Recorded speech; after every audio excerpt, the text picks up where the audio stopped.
10 curiosidades arrepiantes sobre filmes de terror. Preparem o café forte e acendam a luz do abajur, porque hoje vamos mergulhar de cabeça no lado macabro da telona. No episódio de hoje, vamos explorar os bastidores sinistros e os segredos cabeludos por trás de alguns dos filmes de terror mais icônicos da história do cinema. De possessões demoníacas a massacres de arrepiar, vamos revelar as histórias reais, as maldições sinistras e os detalhes aterrorizantes que farão você dormir com o pé fora das cobertas. Segura o terço, porque essa viagem vai ser de gelar a espinha. Imaginem a cena.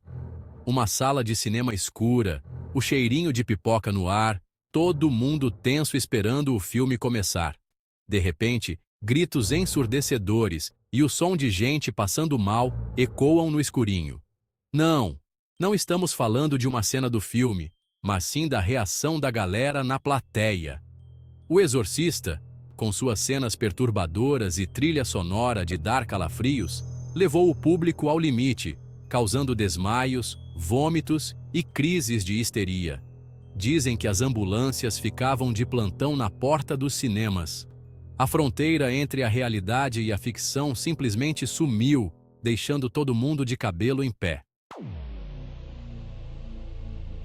A máscara do Michael Myers, o assassino implacável de Halloween, é praticamente um quadro de tão famosa, um símbolo do mal em forma de borracha. Mas essa carinha inexpressiva que nos assombra até em sonho tem uma origem, digamos, inusitada. Imaginem uma loja de 1,99 cheia de máscaras de carnaval e fantasias de político. Pois é nesse cenário digno do Se Beber Não Case que o diretor John Carpenter encontrou a máscara perfeita para seu personagem, uma máscara do Capitão Kirk de Star Trek, por míseros $2. Com algumas pinceladas de tinta branca e uns ajustes nos olhinhos, a máscara se transformou em um rosto inexpressivo, sem alma, pronto para estampar nossos pesadelos. Nos bastidores de Poltergeist, o terror não era só ficção. A cena em que a personagem leva um puxão para dentro da piscina cheia de esqueletos é de arrepiar até os cabelos do sovaco. Mas o que torna essa cena ainda mais assustadora é que aqueles ossos não eram de plástico, eram de verdade. Naquela época, usar ossos humanos era mais barato do que fazer réplicas. Só que essa economia de filme B parece que teve um preço alto. Uma onda de tragédias e acontecimentos bizarros assolou o elenco e a equipe do filme, levando muita gente a acreditar que mexeram com o que não deviam. A maldição de Poltergeist virou lenda, um lembrete para pensar 2 vezes antes de usar ossada humana como adereço de cenário.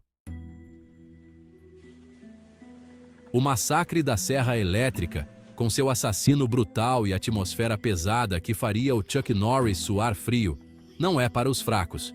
A inspiração macabra por trás do filme veio de Ed Gein, um assassino em série americano que, nos anos 50, fez o Brasil parecer um playground. E não, ele não era chegado num churrasquinho de gente. O cara tirava a pele das vítimas e fazia móveis e roupas com os restos mortais.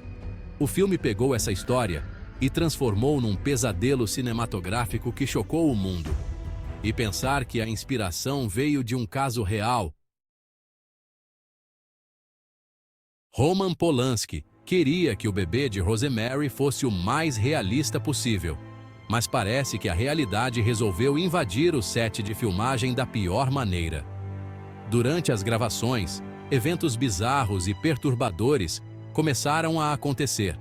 Objetos se mexendo sozinhos, atores sofrendo acidentes sinistros, um clima de filme de terror fora das câmeras. Mas o pior ainda estava por vir. Logo após o lançamento do filme, a esposa de Polanski, Sharon Tate, foi brutalmente assassinada pela família Manson. A tragédia manchou o filme com uma aura sinistra, misturando o horror da ficção com a brutalidade da vida real. A Samara, saindo da televisão em O Chamado, é uma das cenas mais icônicas do terror moderno. Mas o que poucos sabem é que a atriz Daveigh Chase que interpretou a Samara, teve uma ajudinha especial para criar aquela performance aterrorizante. Enquanto a Davey colocava seu rostinho pálido e olhar assustador na personagem, uma contorcionista de circo dava vida aos movimentos sobrenaturais da Samara. A mistura do talento da Davey com a flexibilidade da contorcionista resultou naquela personagem que até hoje faz a gente dormir com a televisão desligada. Aquele susto que te faz pular do sofá e derrubar a pipoca tem suas raízes em um filme de 1920, O Gabinete do Dr. Caligari. Esse clássico do cinema alemão, com seus cenários torta, maquiagem de dar medo e clima de Halloween, foi pioneiro em muitas das técnicas que o cinema de terror usa até hoje. Mas foi em um momento específico que o filme mudou a forma como sentimos medo na frente da telona. Em uma cena, o personagem Cesare, um sonâmbulo controlado pelo sinistro Dr. Caligari, se aproxima de uma mulher que está dormindo. A câmera chega bem pertinho do rosto do Cesare, com seus olhos arregalados e cara de poucos amigos. E então, num corte rápido e desesperador, ele agarra a moça. Esse momento, simples mas eficaz, foi o primeiro jump scare da história do cinema. Uma técnica que influenciaria gerações de diretores e que continua nos fazendo roer as unhas até hoje. A cena do chuveiro em Psicose é uma obra-prima do suspense e do terror. Mas em 1960, filmar em cores ainda era coisa de cinema rico, e o orçamento estava mais apertado que abraço de sogra. Então, como o Alfred Hitchcock, o rei do suspense, conseguiu criar um dos assassinatos mais sangrentos da história do cinema em preto e branco? A resposta é de dar água na boca calda de chocolate. O Hitchcock descobriu que a calda de chocolate, com aquela textura grossa e cor escura, era perfeita para imitar sangue na câmera. Em preto e branco, a calda de chocolate escorrendo pelo corpo da atriz Janet Leigh e pelo ralo do chuveiro deixou a cena ainda mais realista e perturbadora. Nos anos 70, O Exorcista não só virou febre, mas também o queridinho da censura. O filme foi considerado tão chocante e pesado que foi proibido em vários países.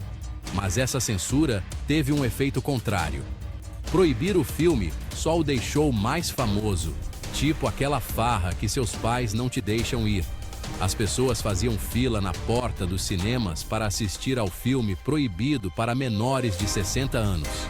No fim das contas, tentar censurar O Exorcista só o tornou mais forte, consolidando seu lugar no pódio dos filmes mais influentes e lucrativos de todos os tempos.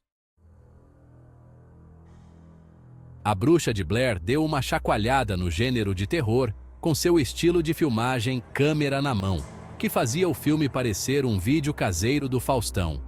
Mas o que realmente fez esse filme grudar na nossa memória foi o sofrimento real que o elenco passou. O diretor, Daniel Myrick, queria que o medo fosse de verdade, então, basicamente transformou as filmagens no limite do terror. Os atores passaram dias comendo mal, andando quilômetros dentro da mata fechada e sendo atormentados pela equipe de produção com sustos e barulhos estranhos. A Bruxa de Blair provou que às vezes o terror mais assustador é aquele que parece que a gente está vivendo junto com os personagens. E aí, qual dessas histórias dos bastidores do terror te deixou com mais medo de apagar a luz? O cinema, nessa busca por nos levar para outros mundos, às vezes acaba esbarrando no macabro, no inexplicável, no real. Lembrem-se, a próxima vez que vocês forem assistir a um filme de terror, o que está na tela pode ser só a pontinha do iceberg. Compartilhe esse vídeo com seus amigos que amam um bom filme de terror e deixem nos comentários qual curiosidade fez vocês quererem dormir de luz acesa. E até a próxima, porque o show do terror nunca tem fim.